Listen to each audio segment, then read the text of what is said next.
Jangan sampai hal kecil seperti ini membuat kita batal lagi jadi tuan rumah Piala Dunia U17. Ini FIFA langka banget loh ngasih kesempatan 2 kali ke kita. Halo Bor, kembali lagi di Riba, review berita bareng gue si Ali Riba.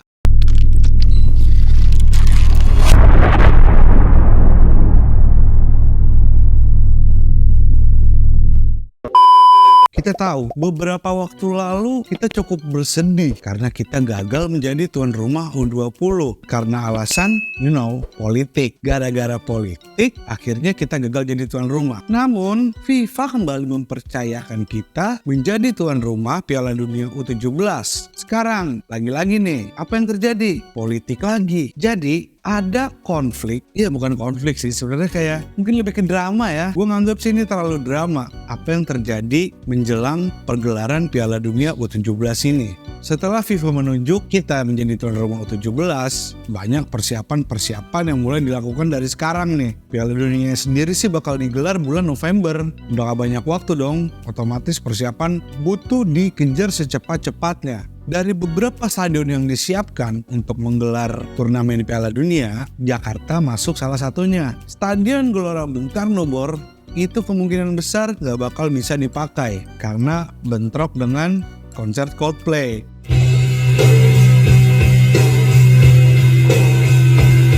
I love you, my Jokowi, my president. I love you, my brother Chris Martin. I love you, MUI. I love you all. I love you, David Persik.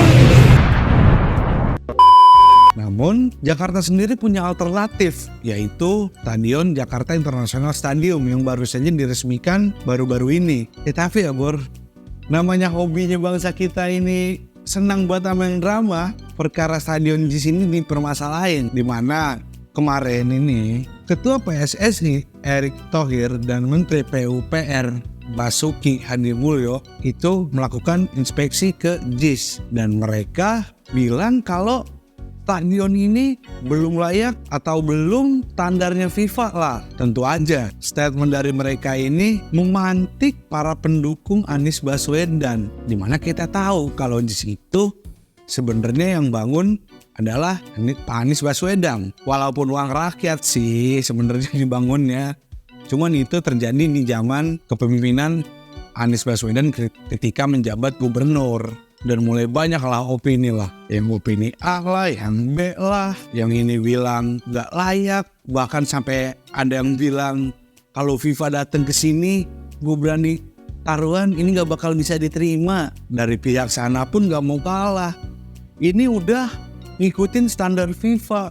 Dan yang terakhir gue tahu juga Bor, dari pihak Anies Baswedan ini kalau mereka ini menggunakan jasa konsultan yang membangun stadion di luar negeri juga, yaitu Bureau Hapag, di mana doi ini nih Bor, wah track recordnya udah cukup bagus lah. Tapi ada aja kejadiannya lagi. Sekarang muncul kabar kalau si Bureau Hapag itu bilang kalau pembangunan JIS ini nggak mengikuti standar mereka. Mereka ini cuman diminta untuk panduan desain dan konstruksi pembangunan JIS itu sendiri. Jadi nggak semuanya mereka yang ngawasin nih.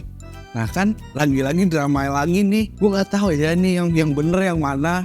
Apakah bener-bener dari zamannya kepemimpinan Pak Anies Baswedan atau emang bener kata Ketua PSSI dan Menteri PUPR ini emang harus ada yang dirapikan. Sebenarnya ya Bor, demi tujuan bersama ya, nggak perlulah kita ngaku-ngaku ini, wah nggak perlu direnovasi.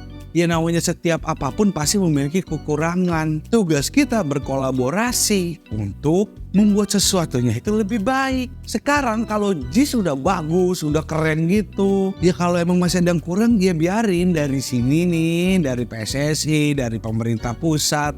Ya kalau mau bantu ya nggak apa-apa. Toh itu kan dari uang rakyat juga, yang nikmatin rakyat juga, bukan hanya golongan tertentu. Kalau masalah peninggalan jejak, semua orang juga pasti ingat, pasti tahu kalau JIS itu dibangun zaman Anies Baswedan. Jadi nggak perlu takut juga dari pendukung Pak Anies nih yang punya kekhawatiran kalau nantinya ini JIS diaku-akuin nih. Diperbaiki oleh pemerintah, diperbaiki oleh pusat. Ya gak usah gitulah. Toh ini juga untuk kepentingan bersama kok. Untuk kepentingan rakyat. Jangan sampai hal-hal seperti ini nih. Ini akan menjadi bumerang lagi nih. Jangan sampai hal kecil seperti ini membuat kita batal lagi jadi tuan rumah Piala Dunia U17. Ini FIFA langka banget loh ngasih kesempatan 2 kali ke kita. Ya makanya sih gue harap sih bener-bener drama ini segera berakhir lah. Kita cuma punya waktu 3 bulan loh. Fokusin aja untuk kesemuanya. Lupakan dulu lah konflik-konflik itu.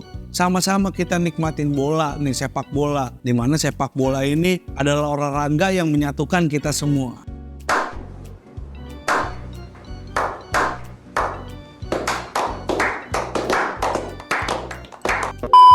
Oke Bor, sekarang kita masuk ke berita kedua. Jadi Bor, Pemprov DKI merencanakan untuk uji coba karyawan-karyawan yang bekerja di Jakarta masuk pukul 8 dan pukul 10 pagi. Di mana tujuan dari penetapan jam kerja masuk ini untuk mengurangi kepadatan arus yang masuk ke arah Jakarta. Tentunya dari kota-kota penyangga ya, kayak Depok, Bogor, Tangerang, Bekasi. Sebenarnya sih ini idenya bagus ya. Mungkin niatnya biar gak padat nih jalanan. Tapi kan ujung-ujungnya Jakarta ya bakal tetap padat-padat juga selama populasi kendaraan yang masuk itu hitungannya sama. Ini kan cuman kayak apa ya, menurut gue cuman kayak manipulasi doang lah. Kayak misalnya 100.000 motor yang masuk, 50.000 pertama, jam 8, 50.000 kedua, jam 10. Lantas apa bedanya? Ya bakal sama-sama aja 100.000 juga kan? Nah jadi sih menurut gua yang harus dilakukan sebenarnya mempermudah akses transportasi yang ada di Jakarta.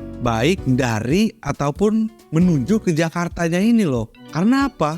Orang-orang yang ada di kota penyangga sekitar Jakarta, mereka ini membutuhkan akses yang mudah, aman dan nyaman untuk menaiki transportasi umum. Sekarang kita tahu, apakah sekarang semua udah memadai? Uang jalan Basoy aja masih masukin kendaraan pribadi. Nunggu kereta padat-padetan, nunggu bis pun lama banget nunggunya. Ya sekarang kalau fasilitas transportasi publik aja gak memadai, ya wajar lah orang bakal tetap menggunakan kendaraan pribadi. Jadi sih kalau menurut gua, ya gue berprasangka baik aja sih Bor. Semoga bisa berhasil. Tapi gue gak yakin skema ini bakal berjalan lancar. Soalnya apa? Sekarang ya, kayak Jakarta sendiri beberapa tahun terakhir udah menetapkan waktu masuk sekolah itu jam 6.30. Lah sekarang ya, kalau orang tua sekalian nganterin anaknya masuk jam 6:30, terus nanti kalau si bapaknya ini masuknya jam 10, apa bapaknya mau nunggu?